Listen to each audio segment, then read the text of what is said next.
ગોડસેના નાટક પર ગુજરાતના પ્રદેશ પ્રમુખ અમિત ચાવડાનું નિવેદન સામે આવ્યું છે, જેમાં ભાજપની સરકારમાં ગુજરાતમાં ગોડસેની વાહવાહી માટે પરમિશન આપવામાં આવે છે તે શરમજનક હોવાની વાત તેમણે કરી છે.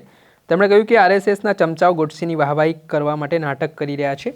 આજે સમગ્ર ઘટનાને લઈને થોડા દિવસ પહેલાં રાજકોટમાં પણ વિરોધ જોવા મળ્યો. ગોડસેના નાટક સામે કોંગ્રેસ મેદાને આવી હતી, ત્યારે આ બાબતે આજે કોંગ્રેસના પ્રદેશ પ્રમુખ અમિત ચાવડાએ જોરદાર પ્રહારો છે તે ભાજપ ઉપર કરીને તેમણે કહ્યું કે ભાજપની ડબલ એન્જિનની સરકાર રાજકોટ, ભાવનગર, જામનગર અને અમદાવાદમાં પણ આવા કાર્યક્રમ કરવાની પરમિશન આપે છે.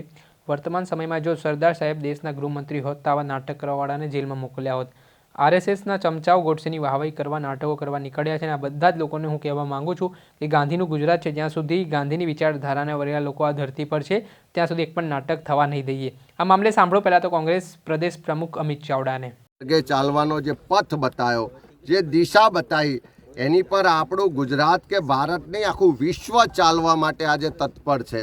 આખા વિશ્વના લોકો ગાંધીજીની પ્રતિમા મૂકે છે, એનામાંથી પ્રેરણા મેળવે છે.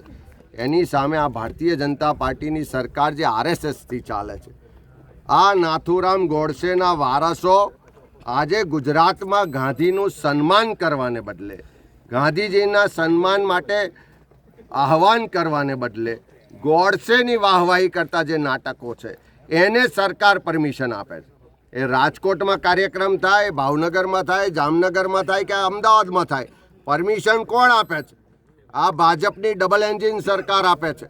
અત્યારે કદાચ હું માનું છું કે જો આપણા સરદાર સાહેબ દેશના ગૃહમંત્રી હોત તો આવા નાટક કરવાવાળાને તો ક્યારનાય જેલમાં મોકલ્યા હોત. પણ નરેન્દ્ર મોદી વડાપ્રધાન છે, અમિત શાહ ગૃહમંત્રી છે, ડબલ એન્જિનની સરકાર છે, તેમ છતાં ગુજરાતમાં ઠેર ઠેર ગોડસેની વાહવાહી કરતા, ગોડસે ગાંધીજીને માર્યા એને સાચું ઠેરવવાનો પ્રયત્ન કરતા આરએસએસના જે ચમચાઓ નાટકો કરવા નીકળ્યા છે, હું એ બધા જ લોકોને કહેવા માગું છું કે આ ગાંધીનું ગુજરાત છે ને જ્યાં સુધી કોંગ્રેસ છે, જ્યાં સુધી ગાંધીની વિચારધારાને વરેલા લોકો આ ધરતી પર છે, એક પણ નાટક થવા નહીં દઈએ. તોડફોડ થાય કે કોઈ પણ સંજોગો થાય, એક પણ નાટક નહીં યોજાય.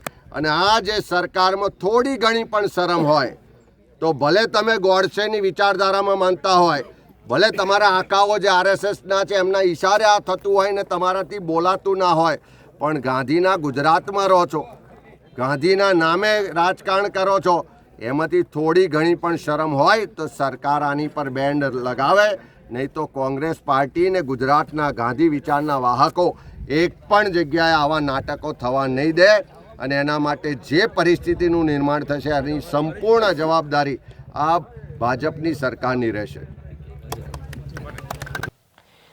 આપણે સાંભળ્યા હતા કોંગ્રેસના પ્રદેશ પ્રમુખ અમિત ચાવડાને. તેમણે પ્રહાર કરવાની શરૂઆત કરી છે અને તેમણે કહ્યું છે કે ગાંધીના નામે રાજકારણ કરો છો, થોડી ઘણી પણ શરમ હોય તો સરકાર આના પર રોક લગાવે, નહીં તો કોંગ્રેસ પાર્ટી ગુજરાતમાં ગાંધીના વિચારના વાહકો એક પણ જગ્યાએ આવો નાટક નહીં થવા દે. દર્શક મિત્રો, આવા જ વિડીયો જોવા માટે એન કવરેજ ન્યૂઝ જોતા રહો.